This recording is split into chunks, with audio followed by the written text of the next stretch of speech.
I'm excited to be here. Yeah. I love being in the Cough Country studio, specifically the news desk. And, for those of you who have seen Cough Country News before, you are familiar with this set that's behind me. You're also familiar with this guy sitting next to me on the left.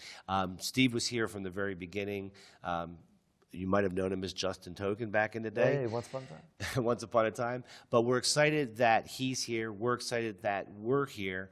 And we have an announcement to make today. Guys, we have a whole lot of news coming your way. The news is back online. We want to be your #1 cannabis news source. And we do.